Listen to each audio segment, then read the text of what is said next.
Hey there, everybody. Pete Pardo here from Sea of Tranquility. Welcome to another edition of the show. Look who's back.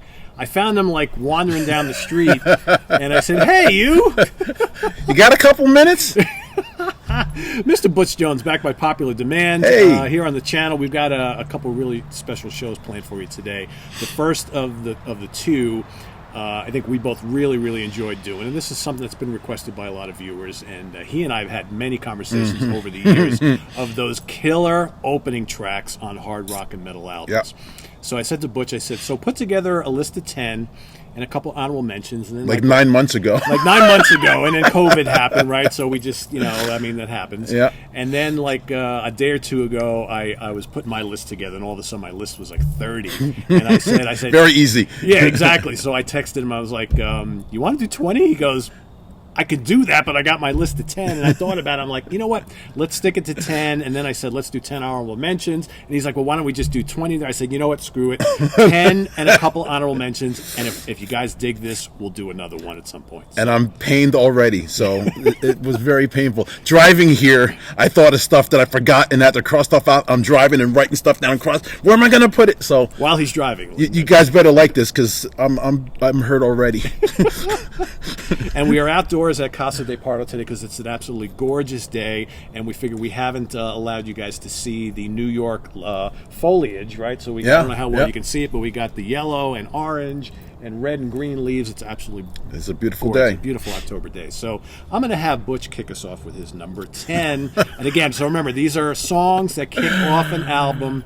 It could be a notable album or not so notable an album, but we're going for more hard rock and metal today. So. This is painful. It hurts. So starting with number 10, I changed it on my way here. So this goes to show you. So the number 10 that I can't believe I actually forgot is Dawkins' Tooth and Nail. So that beginning, Without Warning, it rolls into Tooth and Nail with George Lynch just blazing.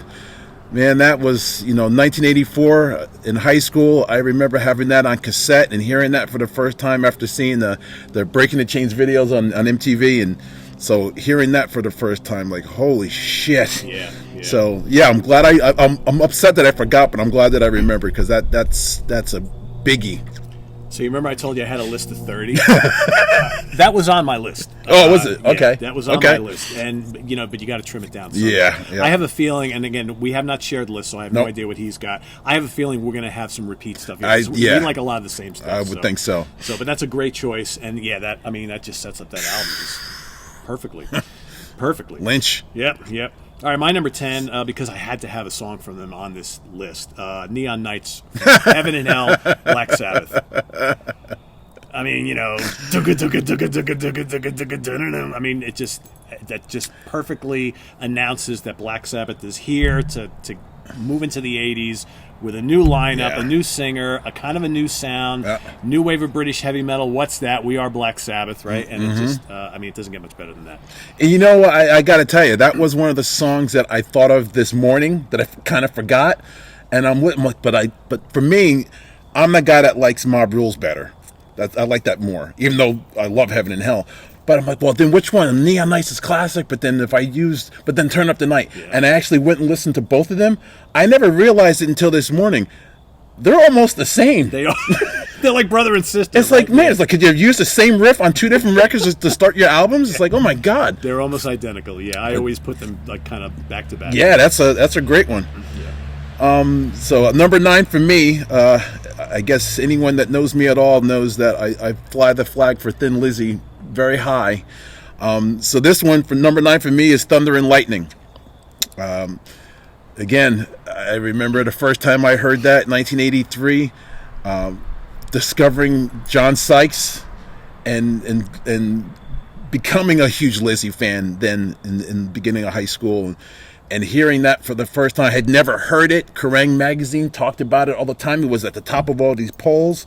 I finally found it, had no idea what to expect, and then you hear that thunderclap and then that chugging riff, you're like, uh-oh. Yeah. It's like, what's this? This is heavy Lizzy. Yeah. And that sets that record up. So that's a barn burner, man. Yep. It was also on my longer list. Yeah, I believe it. For me, number 9, I kind of put two tracks together because they kind of go together. From Screaming for Vengeance to Healy and Electric Eye. You can't have one without the other, No. right? And I always count them as one. You have to, yeah. And it's just, I remember being a teenager when that album came out, and it's like you pop the needle down on that record, put the needle on the record, and then, man, you were like, holy crap. Exactly. It's like exactly. Priest is back doing some ultra heavy shit. Yeah. And to this day, I mean, you love seeing it in concert, you love hearing it. It's just a great killer. Absolutely. Opening 1-2 punch there. That's a great way to get pumped up for whatever you're doing. You hear those. Yeah, that's for sure. Yeah, absolutely. So where am I? So I'm at number 8. One of the greatest drum intros, and I guess this one actually has this little soundtrack thing before it, but one of the greatest drum intros ever. Welcome Home from King Diamond, Mickey D. Again, another intro that sets up that whole record. That album just is one of the greatest metal albums of the 80s, them from King Diamond. But Welcome Home, oh my God. That's a great track. I didn't even think about that one. It's impossible for you to hear that intro and not do some kind of air drumming. It's, oh my God, that record, that song is just killer. Yeah, definitely one of the top, kind of intro drum barrages in metal, right? Absolutely. At that time period. Yeah. Absolutely. Absolutely. All right, my number 8, I love this track. And this actually was not in my original list, and then it just kind of came to me. I'm like, how can I do this list without it? Wake Up Dead from P. Selsba, who's bombed by Megadeth. Love it. Yep. Love it, love it. Dun, dun, dun, dun, dun. Yeah. I mean, and it's one of my favorite songs by the band in general, and love seeing them play it live. And just kind of kicks off that album. And I remember buying that album from Steve Keeler's Rock Fantasy a million years ago, right? And putting that on, I'm like, holy crap, this is even better than the first album, right? That song gets right to the point. Oh, it doesn't waste any time. Yeah, that's a great one. Yeah, so that's my number 8. This one, I would be really surprised if we both don't have this on our list, and it definitely could easily be up higher on the list. But this is it's hard enough to try to pick 10 out of however many albums are out there for us to go through, and then to try to order them. That's a whole nother story. But again, talking about drum intros, this might be the most, especially for album openers. I don't know about all time, but it's definitely in the top 3 all time. Over the Mountain by Ozzy. Another thing that starts off a record is like, oh my God. Yeah. And I know for me personally, I guess it's sacrilege to say it now, but I've always been honest about it. I was never really into Randy Rhoads in the beginning on Blizzard of Oz. I remember hearing Crazy Train and I Don't Know on the radio back then in 80. And I'm like, it's okay. And I was already playing guitar a little bit by then. I'm like, I don't see what the big deal is about it. But then I heard, Over the Mountain. It's like, okay, wait a minute. I like this though. His diary, yeah. I mean, whether he dialed it up a notch or whether it's just the production was that much better, or he sounded like he was practicing like 85 hours a day between the first album and the second album, but they were recorded right around the same time. Exactly. Right? So kind of crazy, yeah. But way heavier tone. Yeah. Just sonically sounds so much better. But yeah, Over the Mountain is a classic. So that's my number 7. Well, we might be talking about that in the beginning. Told you. My number 6, and I knew my dog was going to start barking. My number 6 is Stand Up and Shout, Holy Diver. We'll be talking about that one a little bit too. Yeah, I mean that is, and that could even rank higher on this list. That is just a barnstorming track, and just like again, for anybody who's upset that Ronnie had left Sabbath, and like, well, how's the solo thing going to work out? Worry not at all. Exactly. People, right. Yep. So, and it announces the arrival of a guy named Vivian Campbell, right? So that was huge. Yeah. So absolutely. That's number 6. Actually, wait, you messed up, didn't you? I messed up. Yeah, that was my number 6. All right, so I'll flip flop my 6 and 7. We'll get to my 7 next. Okay. So my number 6 is something that is very near and dear to my heart as a kid. This band has been one of my favorite bands literally since I was 9 years old. I have talked about Flying the Flag for a band that most people have never heard. As far as I'm concerned, they still have the greatest logo in rock history, the Tower from Angel. from Angel's debut record from 1975. The sound of the keyboard sound effects for Greg Giuffria. Again, if you never heard him before, you hear this intro, you're like, "What the fuck is this?" Yeah. And then it just kicks in. It's just completely iconic. Even though it's, like I said, they're not the world's biggest band, but they have a great underground following. Even to this day. So, the Tower from Angel. If you've never heard that song before, please do me a favor and just check out that tune. Just a great tune and just a great way to announce here you are as a band on your debut. Just a brilliant song. It's my favorite song by the band. Is it? As soon as you mentioned Logo, I knew exactly. Exactly. That kind of gives it away. Yeah. I will say, for those of you watching who maybe lean a little bit more towards the prog rock side of things, absolutely listen to the Tower, because Greg Giuffria's keyboard playing on that album and the second album is totally from that camp, and man, it doesn't get more epic than some of those songs on those first two albums. Oh my God, one of the greatest singers ever. Oh yeah, Frank Domino. Absolutely. Great singer. All right, so I'll get back to my number 7 here, since I kind of screwed up. So my number 7 was, it's going to be number 6 for the purposes here, from Uriah Heep's first album, very heavy, very humble, Gypsy. I had a feeling you're going to get them in there somewhere. I had to, and I absolutely adore Gypsy. And man, that's just like, and you know what? Doesn't get enough credit for being one of the heaviest songs of that era. So we're talking like, what, 1970?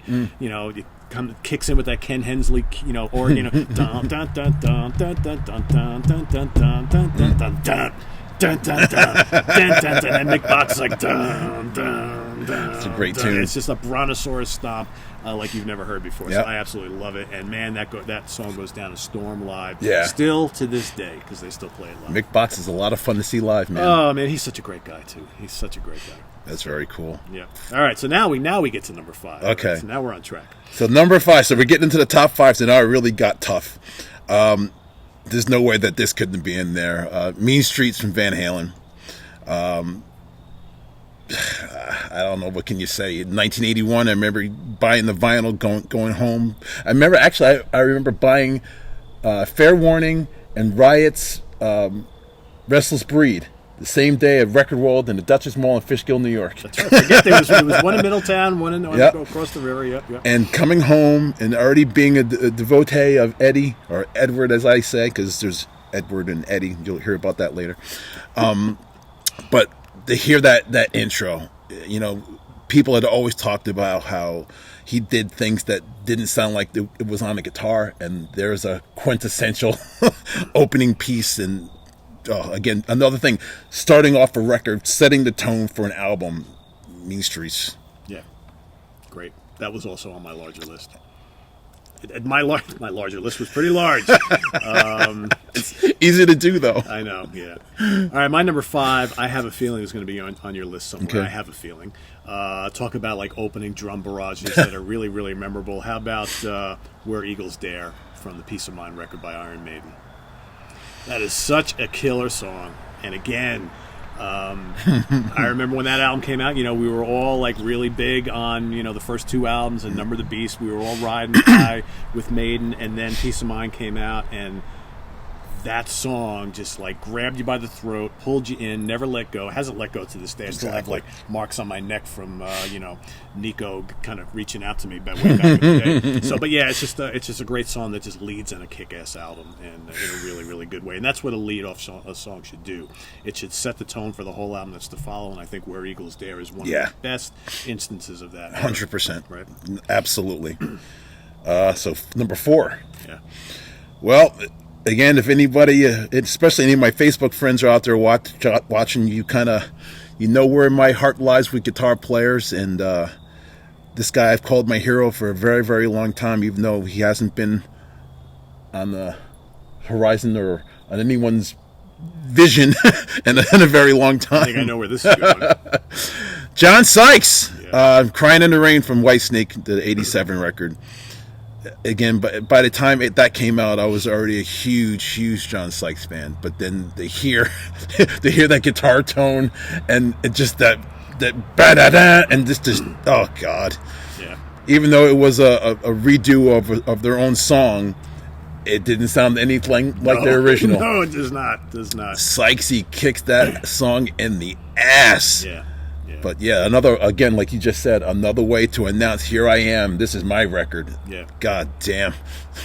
And the funny thing is, if I remember correctly, because we probably have a lot of folks from the UK who are watching, the track list was different on the UK version of that album, and that did not kick off the UK. Yeah, I forget. I know that when I redid the anniversary, they had it in a different. Was Bad Boys the first one? It might have been. And that, and you know what? That's great too. Bad Boys would have been if that's the way it was here. Bad Boys easily would have been would have taken his spot. So either way, Crying in the Rain or Bad Boys, that's number 4. I'm perfectly happy with that. There you go. There you go.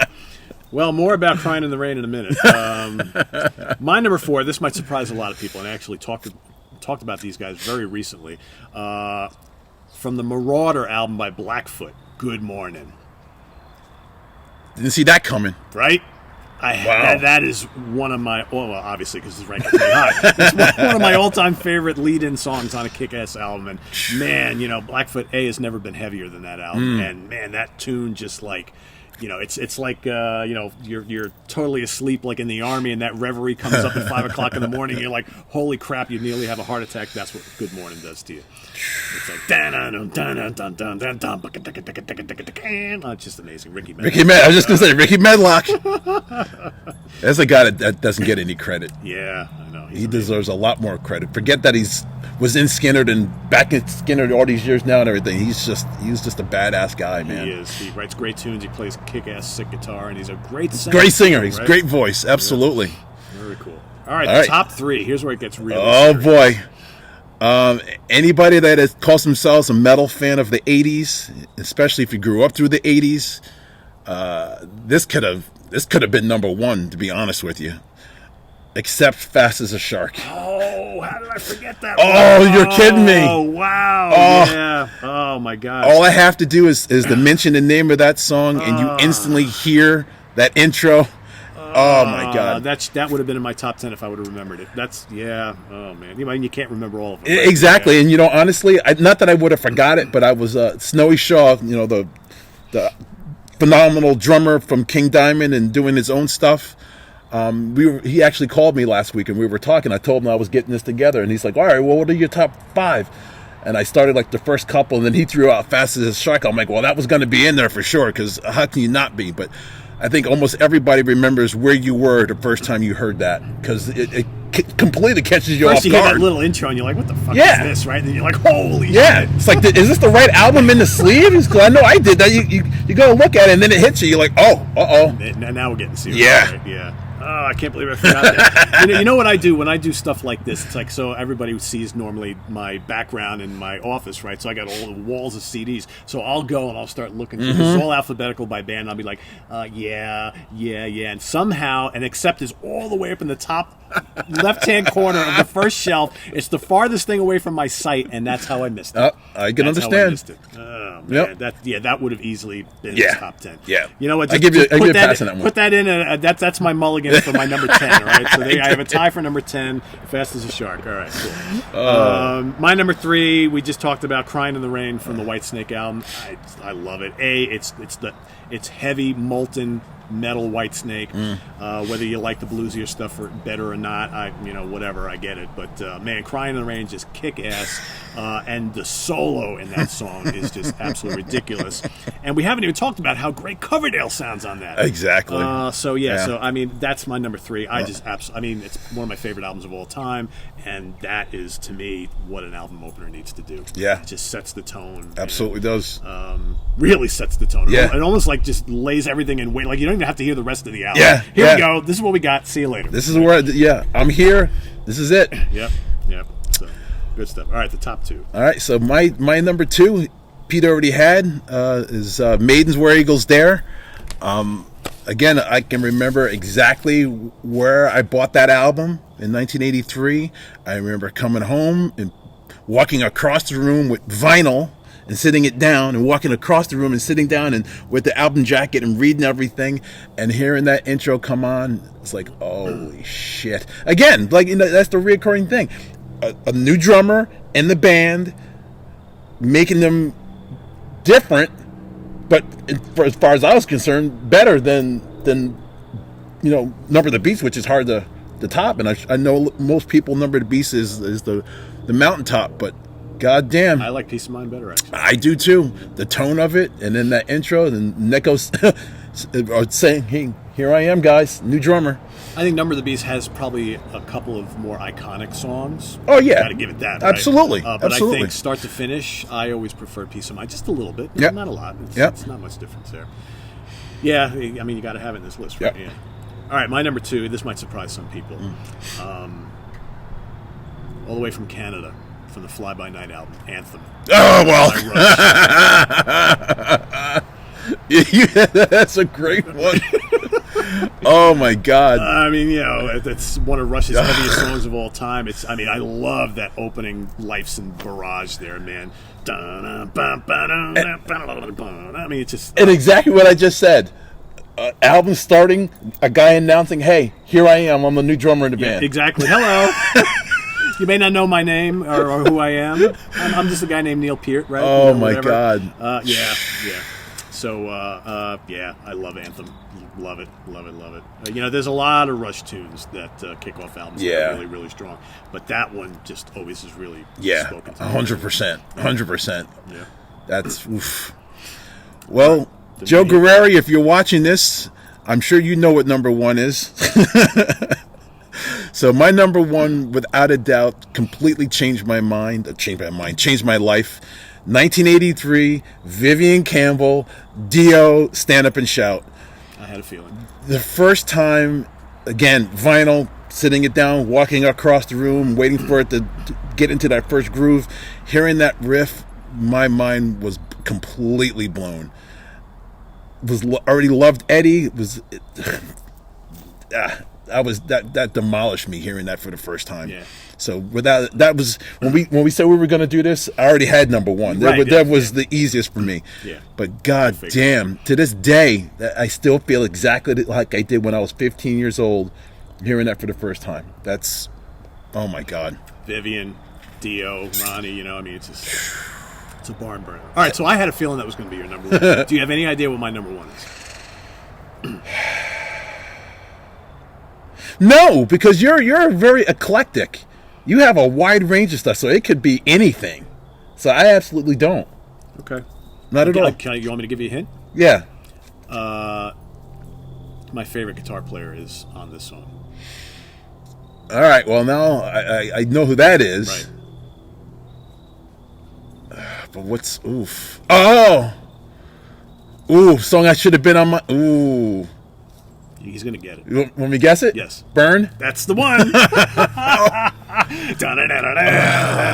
I'm surprised it wasn't on your list. Because you know what? Because I kind of forgot about it. And you can't remember all of them, right? Yeah. So yeah, "Burn" by Deep Purple from the Burn album. I almost went with "Speed King" from In Rock, but I didn't want to put 2 Deep Purple songs on here. And quite frankly, "Burn" is like one of my all-time favorite Deep Purple songs. It is probably my favorite. Yeah. And I will say, as great as the studio one is, I think the version on Maiden Europe, the live album, is even better. And I would actually say that's probably should be my number 1. Yeah, the song itself, but from the Maiden Europe. Yeah. So, ooh. You see what this does to me, guys? This is what I was talking about. Now I'm hurting. Now I feel bad that I left it out. Right, we feel it's like, oh my God, it's like I'm torturing myself because like, how can I? You know, we love these songs so much. I'm killing myself. How I forgot Accept. Yeah, so we're even. Yeah, we're already. So that's your number. That's your tie for number 2. Yeah, that's your mulligan. All right. Oh man. All right, so now the honorable mention. So I only picked 5. I tried to play nice here because I'll let you go. I'm sure you got a couple. Well, I thought of stuff on the way here and stuff that I had to take out. So mine are kind of all over the place, honestly. What was number 10 that I took out was Michael Schenker Group's Assault Attack. I had that on mine too. Again, that riff. Yeah. It was like, oh my God. Dogman from King's X. Oh, that's a good one. Yeah. I did have Neon Nights on there. I had Terror Woman from Rainbow. Yeah. From Rainbow Rising. That's a great one. I had that on mine, but then I replaced it with another Rainbow song. I'll get to that. Okay. Yeah. We Die Young from Allison Chains. Oh, the first time you hear that riff, it's like, woo, this is different. Yeah. And here's another one that I think a lot of people forget, and honestly is, I go back and forth. I think it might be my favorite Aerosmith record from Night in the Ruts. Night in the Ruts is great. No Surprise. Oh yeah. So now a little side thing here. So Night in the Ruts and Get Your Wings. For me, like, everybody always talks about Rocks and Toys in the Attic, and I get it, they're great. But I find that these days I listen to those two albums more than any other Aerosmith album. Get Your Wings and Night in the Ruts. Okay. I think they're both great. They are both great. Very underrated. Again, I get why the other two are everybody's favorites, and they're probably mine too. But I think, I just find I listen to those other two a lot more these days. Yeah. It's a great record. Yep, good choice. All right, so my honorable mention, so Over the Mountain from Diary of a Madman by Ozzy. That was actually in my original 10, and it got booted at the end. Deuce from Kiss, from Kiss Alive. Mm-hmm. That's great album opener. My rainbow choice was Kill the King from the Onstage album. Can't go wrong with that either. Right. And then Fight Fire with Fire, Ride the Lightning from Metallica. Yeah. I mean, that's a killer one. And I had to throw this in my honorable mentions. Angel of Death from Rain and Blood by Slayer. I mean, that's a devastating album opener. That's very true. And here's one that I thought of on the way here. Blackout from Scorpions. I had that on my longer list. Yeah, that's a killer. Yeah, we could go on for the next hour just adding in stuff. Exactly. Even just sitting here thinking and stuff. I'm like, oh my God, it just hit me. You guys better enjoy this shit. Yeah, I know, right? So, all right. So here's the deal. So there's going to be a lot of people screaming for a part 2 of this, and I get why. But we named so many songs, we could have just sat here. I almost think that if we're going to do a sequel to this, it'll be the best album closers. I could do that. Right? So if you guys want to see that, we'll do that, and we'll do that in a couple of weeks. Wheels are rolling right now. Yeah, exactly, right? And I think that could be that's probably harder. Yeah. I think, right? But will be less kind of cool to do. Mm-hmm. So there you have it, guys. So list your favorite album openers in the comments below. We'll see if you guys have a lot of similarity to ours or a lot of differences. I think we didn't really match a ton. We had a couple that did, but I think based on I know my longer list is probably identical to his. Very easy to do. Yeah. So put your comments below. We'll be sure to watch them and check them out and see how they match up with ours. So visit us on the web at www.seatranquility.org. We're on Facebook, we're on Twitter, of course, we're on YouTube all the damn time. So don't go away, because coming right up, Butch and I are going to talk about a pretty cool guitar player. I might be crying too. Who sadly just left us. So we're going to give you our favorite guitar solos from Mr. Edward Van Halen, otherwise known as Eddie, otherwise known as one of the greatest of all time. So Absolutely. Stay tuned for that, and we'll see you guys real soon. See ya.